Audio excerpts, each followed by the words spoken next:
Pronomes, um dos tópicos mais importantes da gramática, porque ninguém estuda pronomes isoladamente. Para entender o emprego dos pronomes, principalmente os pronomes átonos, você tem que passar pelos verbos, pela regência verbal.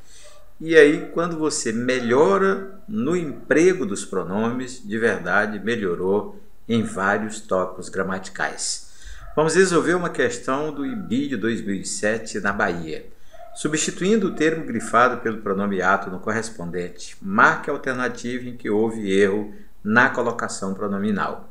A banca já destacando que quer uma proposta errada e não é quanto ao emprego do pronome, mas quanto à colocação, a posição dele na frase com relação ao verbo. Na letra A, tinha me proposto a fazer exercícios 3 vezes por semana e o complemento verbal exercícios sublinhado. Proposta de colocação pronominal, tinha me proposto a fazê-los, o pronome colocado após o verbo, a famosa enclis. Na letra B, botou a saúde em segundo plano, a saúde é o complemento do verbo botar. Proposta, botou-a em segundo plano, com o pronome colocado após o verbo enclis. Na letra C, garantiria um dia útil de caminhada já no início da semana.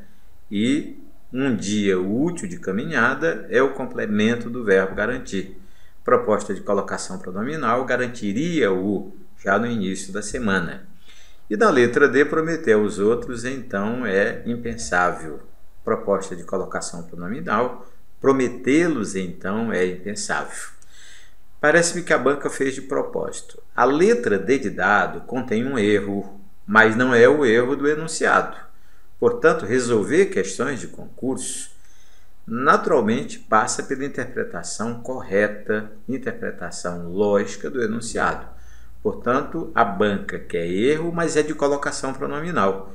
E a letra D de dado tem um erro quanto ao emprego do pronome. Prometer aos outros é prometer-lhes, não é prometê-los. Mas o pronome está colocado corretamente, porque ele está colocado depois do verbo. Então, essas armadilhas são comuns, porque quem escolhe a letra D de dado escolheu uma letra errada, mas não uma letra errada quanto à colocação pronominal. Uma letra errada com relação ao emprego do pronome. E a resposta de verdade é a letra C. Vou adiantar para você, porque o objetivo mesmo é discutir depois o que a banca valorizou, e as bancas não valorizam isso isoladamente. Todas as bancas têm o mesmo padrão de cobrança.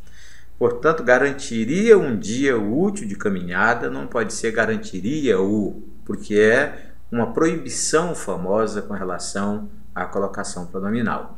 Resposta, letra C.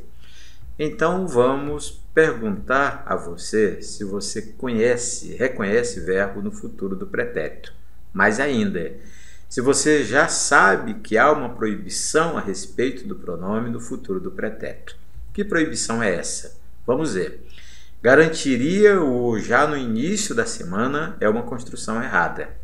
E o garanti-lo-ia já no início da semana é a construção correta. Então, sabe qual é a proibição?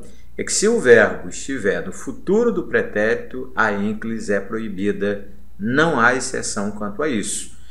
E se nós não podemos usar enclis nem próclis, porque a frase começa com o verbo, vamos ter que usar mesóclis, que não é natural, ou seja, não faz parte da nossa fala no dia a dia, mas é a colocação pronominal perfeita, única possível nessa situação.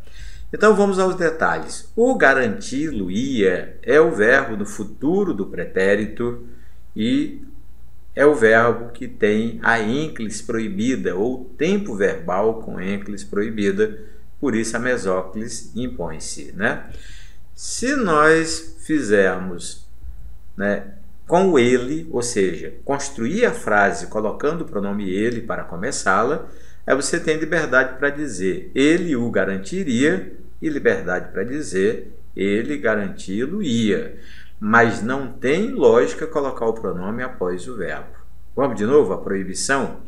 Você não usa o pronome átono após verbo no futuro do pretérito. Percebeu? Olhando os detalhes, o futuro do pretérito, novamente, e a possibilidade de próclis, ele o garantiria, e a possibilidade de ênclis, as duas posições igualmente corretas, porque o pronome reto, ele, fazendo o papel de sujeito, tem mesmo colocação pronominal facultativa. Bom para você perceber, é qualquer pronome pessoal reto, eu, tu, ele, ela, nós, vós, eles, elas, e até o pronome você. Se estiverem presentes na frase, você pode colocar o pronome átono antes e pode colocá-lo depois ou no meio. Nesse caso tem que ser mesóclise, tem que ser no meio. Tranquilo? Vamos insistir no futuro do pretérito, mas agora usando uma palavra atrativa. Olha, colocação pronominal passa obrigatoriamente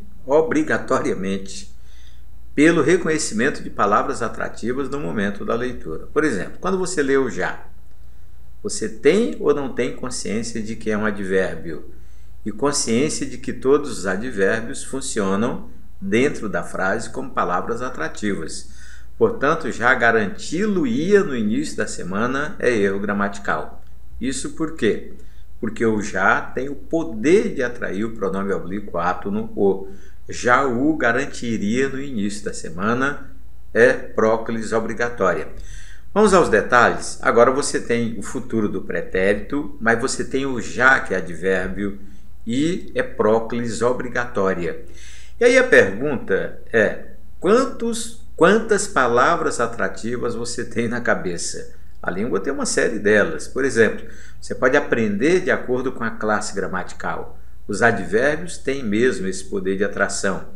Pelo menos uns 5 você tem de ter na cabeça. O já é um deles, o não também é famoso, o ainda é outro advérbio igualmente famoso. Então essas palavrinhas presentes na frase têm o poder de atrair o pronome para antes do verbo. Tranquilo? Então vamos para uma nova etapa. Vamos mostrar a você que a questão também cobrou o verbo no particípio e no infinitivo e cobrou na mesma frase. Assim, tinha proposto-me a fazê-los, o proposto-me é erro gramatical, o fazê-los é acerto. E agora, o que está em jogo para você deduzir que uma parte é errada e a outra parte é certa? Bem, se você disser tinha me proposto a fazê-los, aí tudo bem, a frase está perfeita. Essa frase que você percebeu lá numa das alternativas é uma frase correta, sem problema nenhum. Bem, o que está em jogo aqui é o particípio. Se você sabe reconhecer o particípio do momento da leitura, então anote a proibição. Não se usa o pronome átono depois do particípio. Ouvi de novo? Após o particípio, o pronome átono é proibido, não há exceção quanto a isso. É por isso que o proposto-me é errado. O proposto é o particípio do verbo propor e o me é o pronome átono colocado depois. Então é isso. Particípio tem ênclis proibida. Tranquilo? Já o fazê-los também tem uma regra famosa envolvendo fazê-los, porque é o infinitivo. E aí veja, se o verbo estiver no infinitivo, a ênclis estará sempre certa. Isso é tão sério que às vezes até há uma palavra atrativa na frase. E se há palavra atrativa, qual é a tendência de quem lê? Querer usar o pronome átono antes, mas pode ser depois também. Não se anula o poder da palavra atrativa, o poder da próclis, mas o pronome átono colocado após o infinitivo é perfeito, não há problema nenhum. Então, acompanhe uma frase valorizando o infinitivo e a palavra atrativa. Se você tivesse que escolher não se conter é ruim ou não conter-se é ruim, confesse, você ficaria com qual das duas colocações pronominais? Olha, você está normalíssimo se pensar que o não é palavra atrativa e que o pronome tem que ser colocado antes do verbo. É verdade, não se conter é uma construção correta. Mas como conter é infinitivo, o pronome depois também é correto. Portanto, uma regra bastante forte e bastante fixa. Se o verbo vier no infinitivo, o pronome depois é correto. A ênclis é correta, mesmo numa situação extrema como você está percebendo, mesmo com a presença da palavra atrativa. Conclusão: você reconhece o não, sabe que é advérbio e é palavra atrativa. E reconhece que o conter é infinitivo e enclis sempre certa, mesmo que você tenha uma palavra atrativa. Tranquilo? Compreendeu de verdade?